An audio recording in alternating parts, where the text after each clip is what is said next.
안녕하세요. 꿀TV 김고은입니다. 지난주에 이어서 신학기 특집, 요즘 우리 아이들의 성향에 대해서 대처하는 방법을 좀 알려드리고 있는데요. 이번 케이스는 신학기를 맞이하면 보통 애들이 막 으쌰으쌰 하잖아요. 막 새로운 친구들도 만나고 싶고, 그리고 나 학년이 올라갔다는 거에 대해서 이제 조금 약간 흉아야.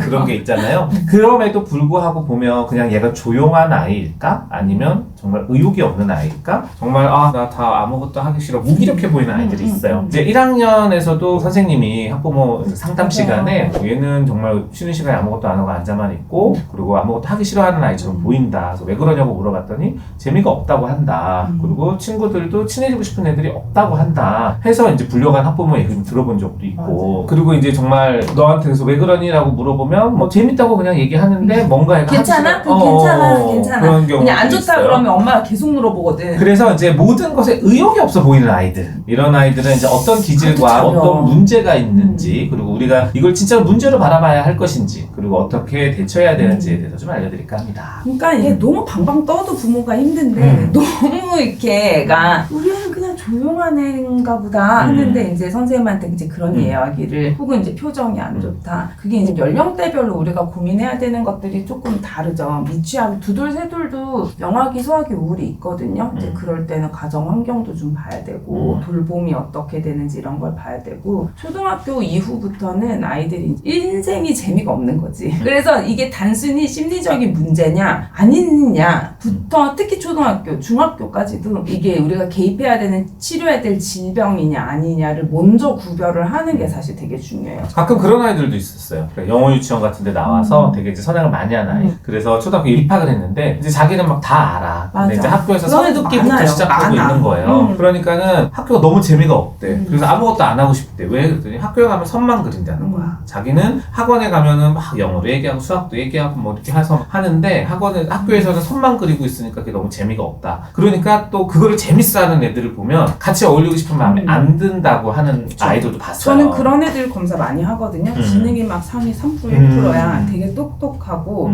근데 이제 초 1, 2, 3까지는 학교 수업이 재미가 없죠. 근데 학교는 공부만 하러 가는 데가 아니잖아요. 그런 애들을 보면 사회성이 너무 떨어지는 경우가 있어요. 그러니까 이거를 문제라고 보기는 문제이죠. 어렸을 때부터 너무 이제 학습식 역류나 이런 걸 해서 친구들하고 관계 맺고 노는 법을 잘 못 배웠고, 유치원은 이렇게 포맷이 정해져 있는 데서 이제 놀았으니까 이제 학교는 자기가 놀아야 되잖아요. 그러니까 그거는 자기가 못 하겠고, 이렇게 쉬는 시간이 너무 고통스럽고, 수업 시간은 재미가 없고, 그래서 이렇게 진짜 인생 2회차처럼 이게 못이 중언디 뭐 이러면서. 자, 근데 이제 여기서 우리가 감별해야 되는 것들이 있어요. 그냥 얘가 말 그대로 집에서는 멀쩡하고 잘 신나고, 학원에서는 멀쩡하고 신나고, 근데 학교에서는 시시에 재미없어. 뭐 이거는 그래 얘 성향일 수 있다고 치지만, 우리가 감별해야 되는, 얘가 병원에 가서 뭔가 상담을 해야 되고 치료를 해야 되는 상황은 어떤 상황이 있을까요? 일단은 애들이 어리면 기능부터 봐야 돼요. 그래서 실제로 말이 너무 떨어져서, 말은 곧장 한다고는 하는데 특히 미취학인 애들이 기관에서 너무 무기력하고 좀 우울해 보인다. 그러면 생각보다 언어 문제, 화용 언어 문제가 있는 애들이 많아요. 지능 검사를 해도 아는 거 설명은 되게 잘하는데 자기 의견이나 추론을 스스로 얘기해야 되는 거 되게 못하는 애들이 있거든요. 그런 게 언어 점수가 괜찮다고 해도 화용 언어가 지연이 돼서 친구들이 막 뭐라고 했을 때 뭐라고 해야 될지 모르는, 그게 그냥 단순히 우리 애는 부끄러움이 많고 낯가려요가 아니고 진짜 언어적 문제가 있는 애들이 있거든요. 그래서 미취학 애들은 언어 문제가 있는지를 좀 봐야 되고요. 초등학교는 진짜 학습 부진이 원인이 있는 애들이 많아요. 그래서 부모님도 요새 좀 많이들 아시지만 난독증, 글이 1, 2학년 때까지 한글 좀 못 띄워도 괜찮거든요. 근데 3학년부터는 이제 혼자서 다 해야 되는데, 사실 1학년도 1학기만 지나고 나면 또 해야 되는 것들이 있는데, 그런 것들 나는 이제 못해 이런 게 되게 무기력하게 만들고, 난산증, 계산 못하는 애들도 있고, 그리고 요새 한참 많이 나왔었는데 경계성 지능 자체가 아예 지치면 문제인데 어느 정도 학습이 되는 IQ가 한 70에서 90 사이 정도? 그러니까 보통은 엄밀히 경계성 지능 70에서 80인데 90이 안 되는 아이들까지는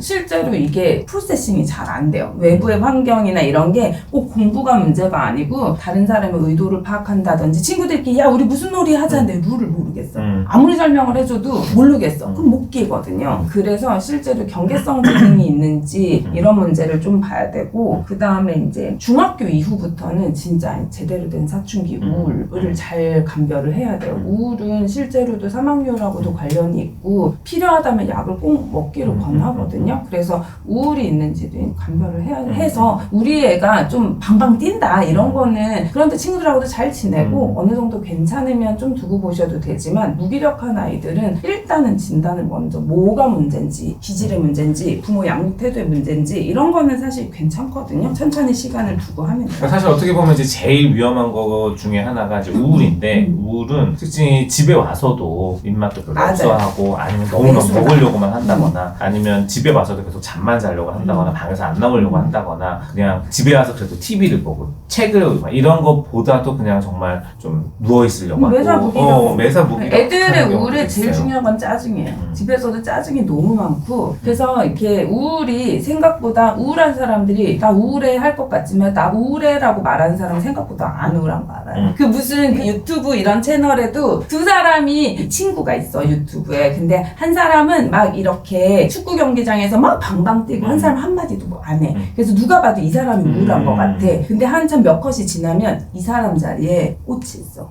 그러니까 굉장히 마스킹을 하는 거네. 자기가 안 그런 것 같아서 가면 우울이라고, 실제로 우울한데 이게 겉으로 티가 안 나는데 특히 애들 우울이 그래요. 그래서 애들은 우울하면은 지능이 떨어지거나 기능이 떨어지거나 짜증이 나거나 아니면 너무 많이 자거나 아예 안 자거나. 그래서 실제로 저도 소아청소년 우울 애들을 보면은 잠을 참 안 자요. 그러니까 거의 3-4시까지 안 잔다기보다는 자기는 못 잔다 그러는데, 그러니까 아침에 거의 12시까지 또 자요. 이렇게 되니까 학교를 못 가요. 그런 것들이 생활 사이클도 맞춰야 되고. 그래서 우울은 진단 기준이 있어요. 이게 DSM-5라고, 저희가 이건 질병이기 때문에 기준을 조금 알고 계시는 게 좋아요. 그래서 이걸 외울 수는 없고 DSM-5에서 이제 소아 우울증 진단 기준을 보면, 우울한 기분, 이게 이제 애들은 짜증 이런 것들이 있을 수 있고요. 흥미나 즐거움이 굉장히 없다. 요거 2개 중에 하나는 있어야 돼요. 그리고 그 다음에 옵셔널리 체중이 변한다든지 식욕이 변한다든지 수면 문제, 그 다음에 초조해지고 에너지가 부족하고 피로하고 나는 정말 가치가 없는 사람이야, 이런 무가치감, 사고력, 집중이 ADHD인 줄 알고 왔는데 알고 봤더니 우울인 경우들도 많거든요. 그리고 초등 고학년 이후는 실제 본격적으로 자살 사고를 비추는 애들이 있어요.